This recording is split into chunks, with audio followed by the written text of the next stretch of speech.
Assalamualaikum warahmatullahi wabarakatuh. So, pembahasan yang ketiga saat ini kita akan ngebahas tentang batas antara riya dan kafir. Batas antara riya dan ikhlas.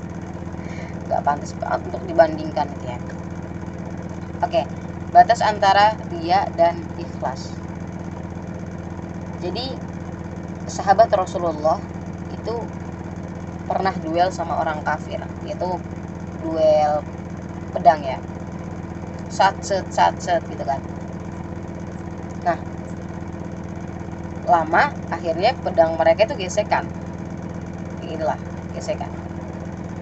Orang kafirnya itu di bawah, muslimnya itu di atas. Jadi kalau kayak tinggal sahabat doang meninggal gitu, habis gitu, selesai. Tapi sebelum selesai, pas lagi gesekan pedangnya, orang kafir ini bilang bahwa ia telah beriman kepada Allah dan Rasulnya. Tapi sahabat Rasulullah bingung dong, karena kan pada saat itu ada aturannya, kalau orang yang udah beriman itu nggak boleh dibunuh.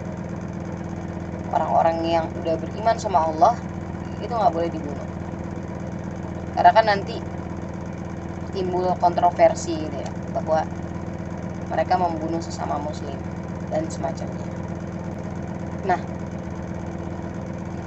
tapi dia pengen bunuh, karena kalau misalnya gak dibunuh saat itu juga, dia bakal mati, dia bakal dibunuh sama orang yang mungkin syahadatnya gak tahu nih, sahabat Nabi gak tahu nih dia beneran syahadat atau dia cuma pengen selamat daripada pedangnya.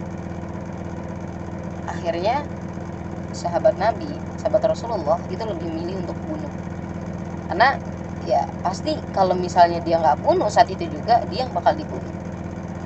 Habis itu berita ini beredar dan sampai ke telinganya Rasulullah.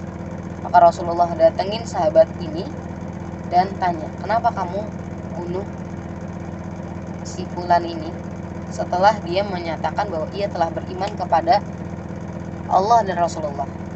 Maka diceritain kejadiannya dan dibilang kalau misalnya saya nggak ngebunuh ya Rasulullah, saya bakal dibunuh.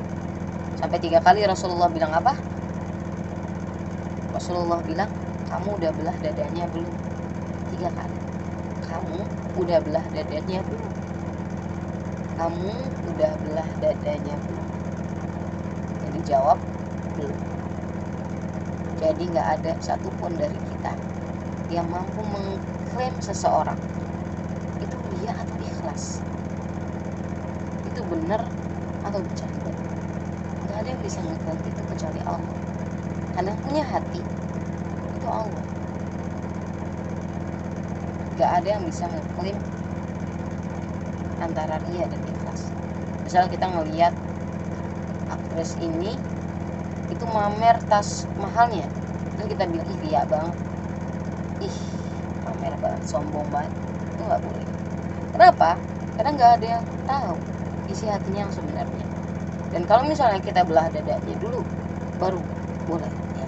Jadi kalau mau belah dadanya kayak ayam. Jadi nggak ada satupun dari kita yang berhak untuk mengklaim orang lain itu riya atau ikhlas, teman-teman. Ih riya lo, itu nggak boleh banget ya. Pernah juga gimana sih batas antara riya dan ikhlas itu tipis banget. Misal ada seorang bapak-bapak pergi ke masjid untuk ngelakuin sholat. Dia adalah orang pertama yang datang ke masjid itu. Habis itu dia dengan tawadhu'nya, dia diri di barisan paling depan dong. Habis itu ada setan yang bisikin, nanti kalau misalnya kamu tetap duduk di depan, orang bakal bilang kamu itu sombong, kamu itu sok, udahlah di belakang aja. Akhirnya karena bapak ini bimbang, dia mundur ke belakang dan akhirnya dia merasa puas. Nah, setannya bisikin lagi, nah kan kalau kayak gini kamu bakal dibilang kalau kamu itu tawadhu, kalau kamu itu nice lah pokoknya. Akhirnya setelah ditelaah mana sifat ria dan ikhlasnya, yap, sifat rianya itu pas dia pindah ke belakang.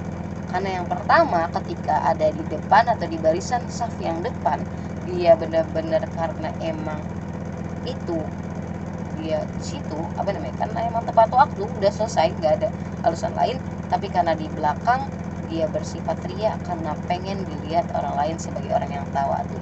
Teman-teman, batas antara ria dan ikhlas itu tipis banget. Jadi jangan sampai kita termasuk orang-orang yang berada dalam golongan orang-orang yang ngurusin kehidupan orang lain dan nggak ngurusin kehidupan kita. Maka harus sering-sering bercermin, jadikan orang lain lebih mulia daripada kita, dan jadikan diri kita itu lebih buruk daripada orang lain. Gimana caranya? Kalau misalnya ada orang yang lebih tua dari kita bilang kalau misalnya dia lebih mulia daripada saya karena dia hidupnya lebih lama daripada saya, pasti pahalanya lebih banyak daripada saya. Kalau misalnya lihat orang yang lebih muda, bilang, oh dia lebih mulia daripada saya, dia hidupnya baru dibandingkan saya, pasti dosanya lebih sedikit daripada saya. Jangan pernah jadiin diri kita sebagai barometer yang paling baik, sebagai orang-orang yang udah bagus gitu ya. Dan semoga Allah selalu melindungi kita dari penyakit-penyakit hati yang gak bisa kita kontrol atau gak bisa kita atur. So, tetap menjadi orang-orang yang terus-menerus menebarkan kebaikan. Semoga ini menjadi nilai untuk kita semua, dan semoga ini mampu dipertanggungjawabkan oleh saya. Subhanakallahumma bihamdika asyhadu an la ilaha illa anta astaghfiruka wa atubu ilaik. Wassalamualaikum warahmatullahi wabarakatuh.